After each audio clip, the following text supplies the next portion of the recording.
Welcome back. Tennessee's Bruce Pearl will coach his first SEC game of the season tonight when the Volunteers take on Kentucky in Rupp Arena.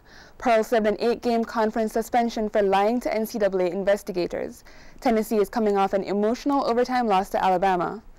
Kentucky knows the feeling. The Wildcats will look to their powerful freshmen to bounce back from a 70-68 loss to the Gators on Saturday. Freshman guard Brandon Knight scored 24 points in the losing effort.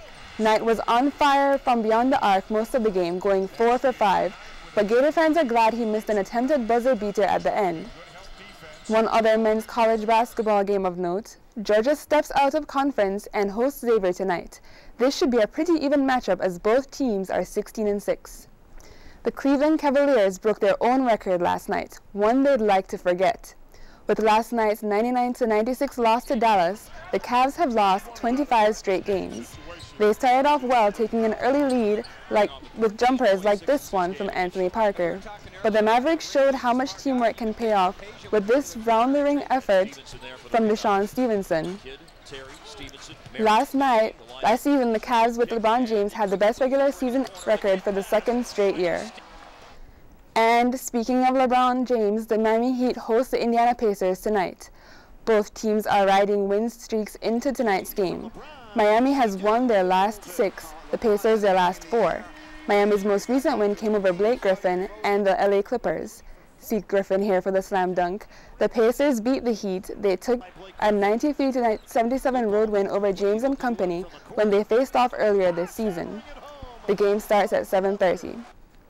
And the Clippers are staying in the Sunshine State tonight when they take on the Magic in Orlando. Here's the Magic at Boston on Sunday, where Orlando lost 91-80. But Orlando has been a consistent home team, boasting an 18-7 record win in Orlando. Gator baseball season begins in a little over a week. Florida is ranked number 1 in the preseason polls, largely because of the increased talent in the bullpen. The Gators brought in the number 1 recruiting class in the country, building depth across the field. Because of the hype, the Gators are trying not to get too far ahead of themselves. Same mentality all the time. You know, you can't get a high or low for teams that you're playing. The Gators open play against USF next Friday. And the Gator women's tennis team scored a solid win over the FIU Panthers here in Gainesville on Sunday. The Gators had a 2-0 lead when they started singles matches after winning doubles.